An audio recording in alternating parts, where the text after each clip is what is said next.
Hi, are we too early to get our name tags? It was David Smith, Paul Pfeiffer, Skittle Squad Podcast. Did you find it? That's me. There's Paul. Okay, good. I am official and David is not. So this should not be As surprising. usual, because Paul is I'm the star. I'm just the side person.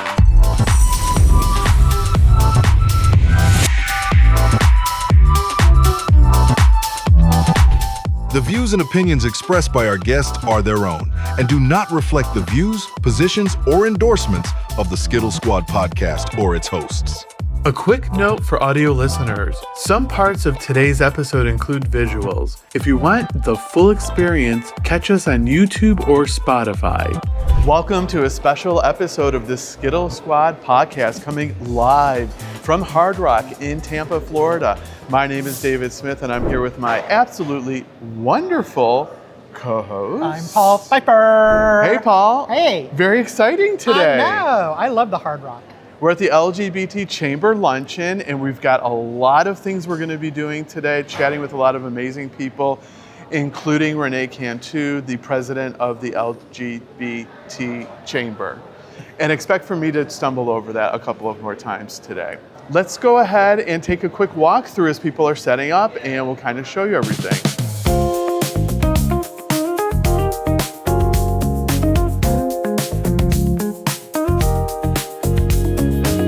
So we are very proud to be a media sponsor of the LGBT Chamber Pride in Business Luncheon today. And you can see that people are starting to set up their booths for the expo before the luncheon. Right now is a really, really important time to have visibility in the community as we're going through these times with our government and really the political climate in Florida really trying to shut down LGBTQ activities and businesses. So having these businesses here at the Chamber event today is really, really important for the community to really, really show the exposure and the importance of being visible in these times right now. So we're here with Daniel Johnson, who is with the Pride of Tampa. Hey, Daniel. Hey, how are you? Doing good. How are you doing? Good to see you. So tell folks about Pride of Tampa, especially how successful it was this past year. Oh my goodness, Pride of Tampa was amazing. We had over 5,000 people. We planned Pride in less than 4 months. Wow. It was insane. We're already looking forward next year, getting everything planned up. We're working with the city right now, trying to get all of our permits and ready to go because, as we all know, planning Pride takes a long time. Yeah. And it is not something that you can just get done overnight. So we're super excited. So any secret things you can share with us for next year that Pride of Tampa is going to be doing? Or are you not there yet? Oh, well, we're working on it, but stay tuned. We're super excited. We're planning a lot of things and a lot of events. And where is Tampa Pride held? Pride of Tampa will be at the Cuban Club right now. One of the things I wanted to mention too is, can we be a media sponsor for Pride of Tampa next year? Of course. Okay, cool. You got it on tape, guys. Daniel, on behalf of the Skittle Squad, we want to really thank you for stepping up and organizing Pride of Tampa so quickly when the Tampa Pride, was it Tampa Pride? Was that the old, or that was the other name? So really want to thank you for that. Really, the visibility in the community right now is so important. So thank you for literally scrambling to get that event off the ground. It was successful. It was a lot of fun. And we're really looking forward to what you'll do next year. So thank you so much. Absolutely. Thank you so much. We greatly appreciate it.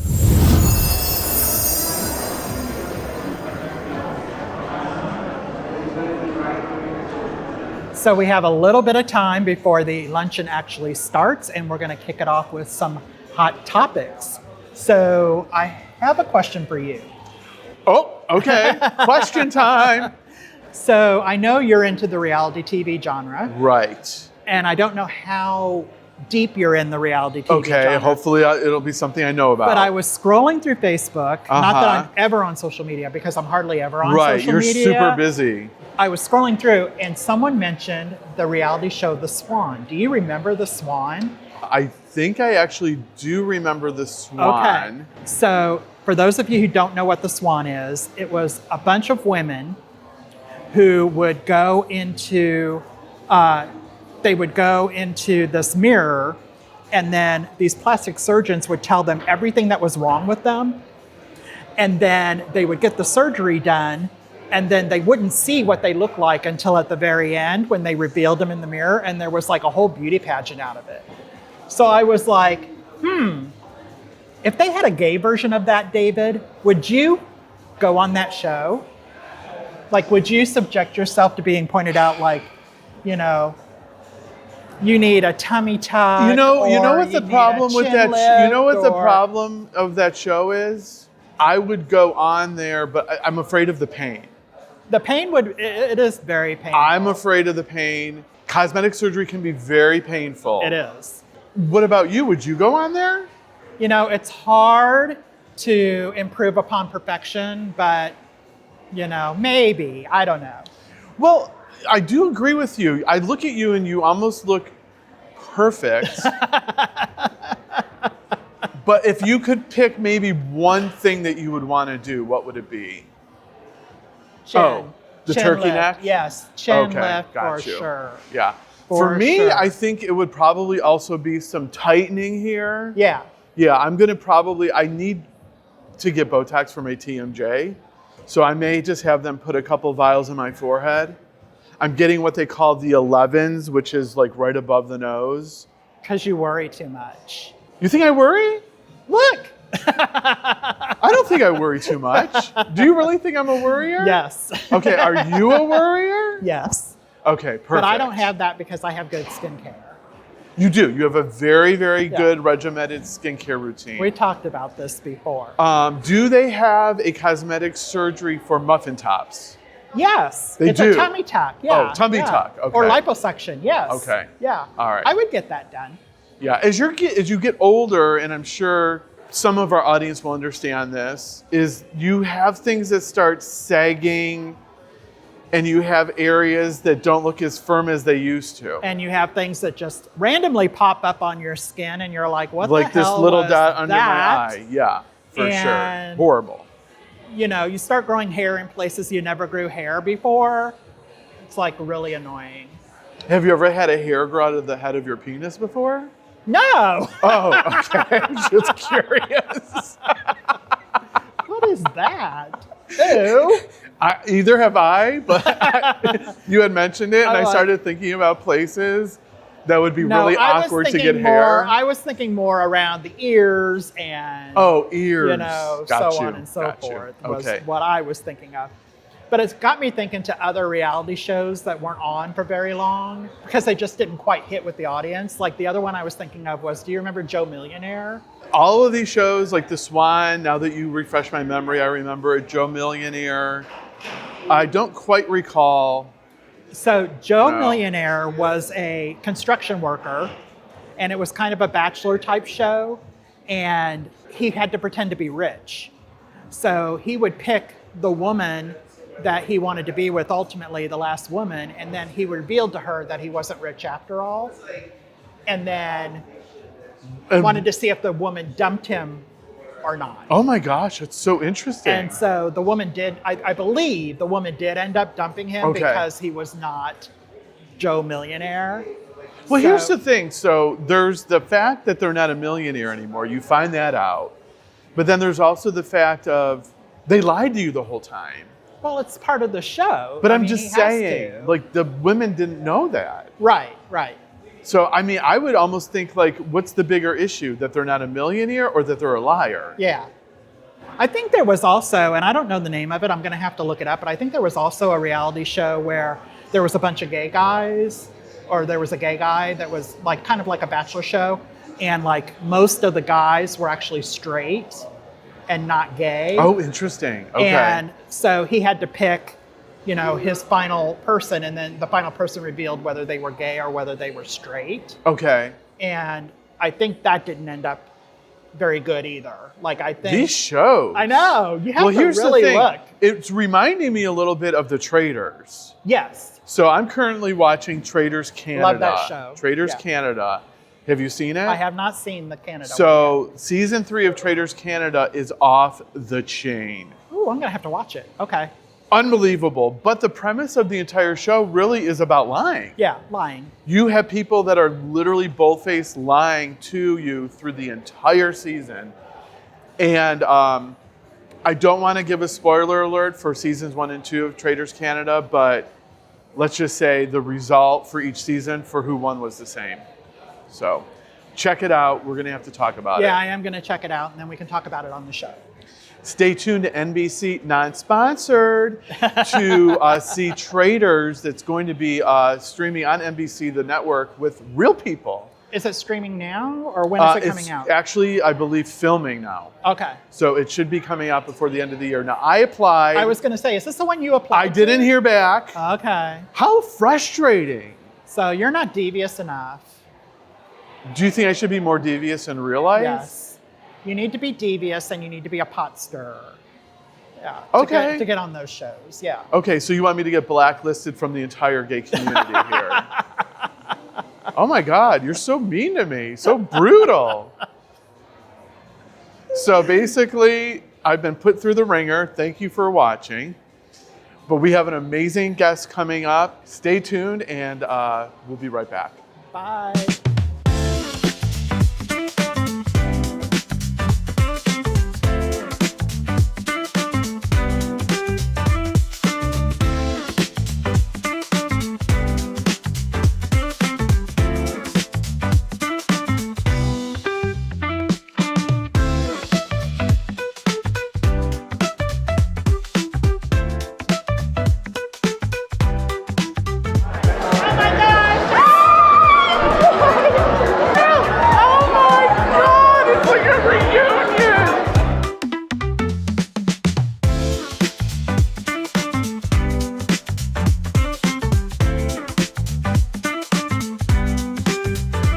All right, we've met so many amazing people here in the networking component of the LGBT luncheon today here for the Chamber.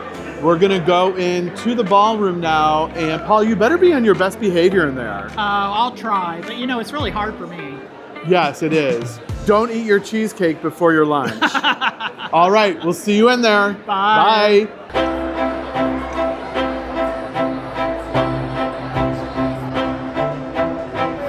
All right, so we're here at the table right now, and there's no cheesecake. There is a chocolate dessert and a gourmet salad. We're so excited to hear the State of the Union from the Chamber. How many of you are not members yet, but are curious? Chamber curious, we call that. I want to thank the sponsors that are here today.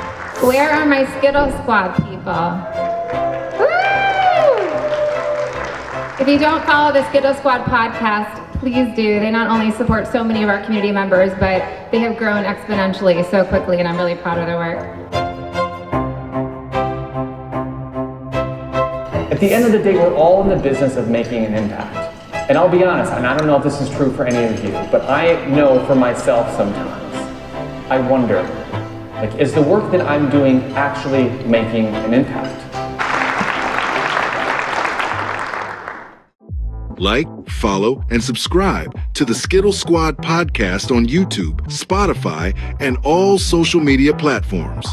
Welcome back. We're excited to introduce our guest today, Dr. Michael Tomor. Welcome. Hi. So thrilled to be here. Thank you for having me today. Thank you so much for chatting with us for just a couple of moments today. We really appreciate it. So for folks that maybe just need a quick refresher, we're at the LGBT Chamber Luncheon, and congratulations, you were just presented with the 2026 Spectrum Leadership Award. So congratulations. Thank you so much. What a great honor. So inspirational what you had shared with us on stage. Maybe just tell folks a little bit about your background. You're recently retired and all that. Well, my journey was I've been involved in the art museum world since 1986. I'm a recovering academic. I did my master's and doctorate in art history, and then I took that into the world of art as a business, and have been enjoying that part of my my life, and been running art museums since 2000. So this was my third first in Pennsylvania, then in Texas, and now finally in my last iteration here in Tampa, Florida. Awesome. How are you enjoying retirement? It's amazing. It's amazing. It's only 7 weeks old, but I'm loving it. 7 weeks old. Wow. So pretty you haven't new. gotten bored yet. Not bored yet. I don't think that that's going to be in the cards. Awesome. So you also are involved with the Pride of Passion, right? Yeah, Pride and Passion. So, the Tampa Museum of Art has now celebrated, it will be celebrating its 20th anniversary of Pride and Passion. And I'm not sure that a lot of your viewers know this, but in 2006, the Hillsborough County here in Florida had made it against the law to convene for Pride Month publicly. You could convene privately, but you couldn't be staging your pride, literally, figuratively, in the public. So a group of gay men went to the Tampa Museum of Art in 1986 and said, we feel that this is terribly important for our community, but we're not able to do this publicly. Would you consider allowing us to convene here?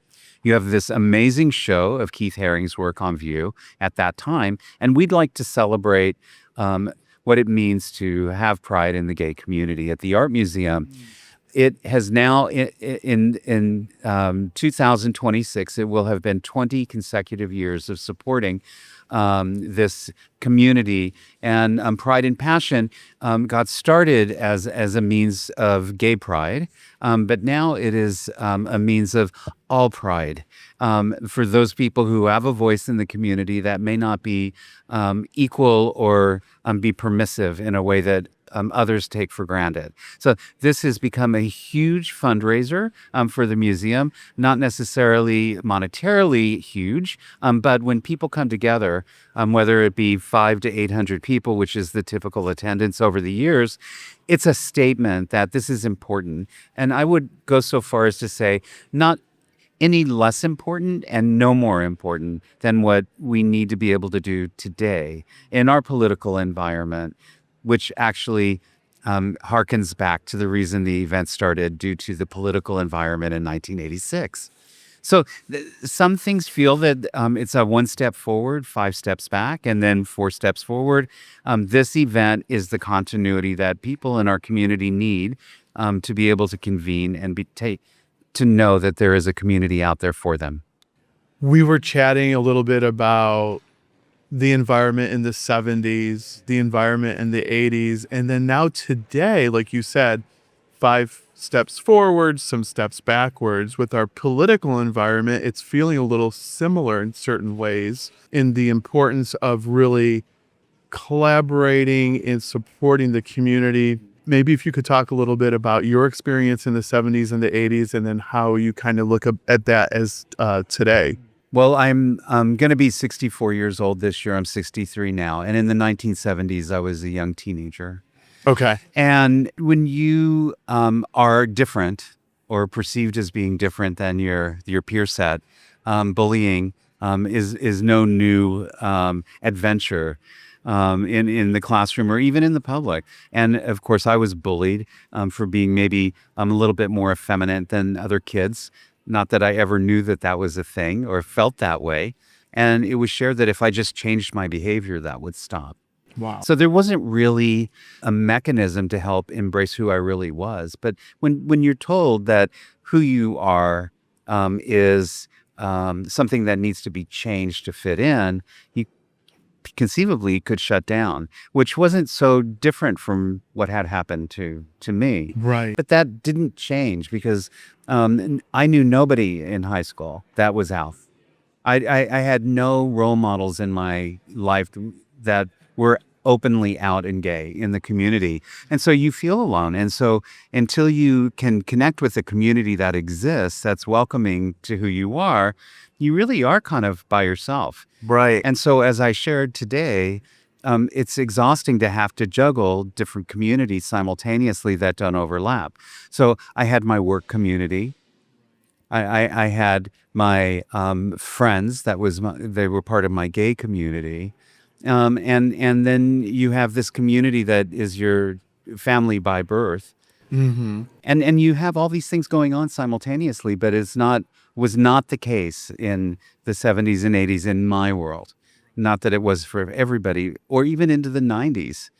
I'll never forget my first job as the director of an art museum in Pennsylvania, where the former director said to me, the people in this community don't like gays and they don't like Jews. I'd keep that to yourself. Interesting. And I was like, all right, that was a huge introduction to my new role. And I had been with that museum for 6 years. Oh my Now, goodness. that was just a sentiment of one person, and it may or may not have been true. But fundamentally, when again, you're told that this piece of who you are isn't valued and it's not to be shared, that's complicated. And that's why the LGBT Chamber is so important. That's why Pride and Passion is so important. That's why Equality Florida is so important. Organizations that can provide to individuals and businesses right. a community that they can go to and feel like they can move themselves forward within that community when it feels like other communities are rejecting them. And I would say that it's not that they are or aren't rejecting them. It feels that way. So it can really impact the way that you behave. Right. We're seeing a lot of legislation go through in Florida right now that's really prohibiting local cities and counties from participating in DEI events. Right. With everything that you've experienced in the 70s when you were a teenager, in the 80s, we've kind of seen rolling evolution of gay rights kind of ebbing and flowing. What do you foresee maybe the next 5 or 10 years looking like for the LGBTQ community? I don't know. It's so interesting. It's a great question, because I can remember when Don't Ask, Don't Tell became law, where That's you right. couldn't share in the early 90s. who you were in order to serve in the service, or the campaign fringe discussion was marriages between a man and a woman only, and that was during Bush's second administration. So to preempt something that hasn't really happened, that is like, I don't know what's next. I really have no idea. Like, what is the next fringe discussion point that is going to change the rights of the people of our communities? And I don't say that it's just the LGBT community, communities at large. Right. But what I also say is, in the face of all of that, this community has grown. And younger generations are not experiencing what I did to the degree that I did. There are more opportunities for them to connect, because there's more people out there that they don't see anything that's so odd about any of this. There are voices out there that are out there that can share their information, be positive. So I think I actually am very optimistic. I am not pessimistic. I'm disappointed that it feels like there's some sort of retraction I think a lot of it is political rhetoric, and I don't take that for granted, and I don't suggest that we ignore it. I just think that it may be with us for a while. Right. And not go away, but not impact us to the degree that it might have in the past. Paul, any questions that you have? I agree with that 100%. I think the generation now, because I grew up in the 70s and 80s as well, and went through similar situations as you did. So it's a lot different now, I think, for the later generations than it was for us. Yeah. Because we absolutely could not, well, in my case, I could not come out at all, just based on being Southern Baptist and, all of that. Yeah. So I agree with that 100%. Yeah, and you probably had a community that was not visible to other people that you could connect with. Exactly. Yeah. Yeah, growing up in a small town of 5,000. Yeah. Yeah. There was no connection at all. Sure. Right. Yeah. Right. So I agree with that. So I just want to wish you congratulations on your award. Thank you. So, that's huge. Thank you. I think that, as I mentioned today, the first Pride and Passion event at the Tampa Museum of Art that I went to, the major sponsor got up and he said, "We support this event because of our workplace environment. When I go to work, I have a picture of me and my husband on my desk, And every day I know that the company that I work for is allowing me to come to work as a whole person, Wow. not as a half a person. Yeah. And he said, and for that, we support this. I really appreciate you sharing that message, especially for our younger viewers in their 20s and their 30s that haven't experienced discrimination against LGBTQ people when we were in our 20s and our 30s, which is 70s, 80s, and 90s. And so that's really a powerful message. Yeah. I think in that regard, things have changed to some degree. I mean, we saw it today with 300 people representing how many It was companies. amazing. Right. So amazing. As a final takeaway for people listening, what would your final takeaway for them want to be today? I think the final takeaway is that as you are moving along in the journeys of your lives, don't be railroaded into a direction on a path that's not really what you want to do. Stick to who you are. Take that journey, the one that you're supposed to take, not the one other people want you to take, and you'll succeed. You'll be happy, and you will have a fulfilled life as a result of it. Wow. Great message. Thank you so much for sharing that with us. Really appreciate it. Paul, any final words from you? Any other questions? No, I'm good on my end. Awesome. Michael, thank you so much Thank for you, being Jim. on the show today. We appreciate you watching, and please follow us on all of our socials, YouTube, Facebook, TikTok, Instagram. Following, sharing, liking, and telling your friends and family about our show is what's going to keep us around, so we really appreciate you. We'll see you next time. Bye. Bye.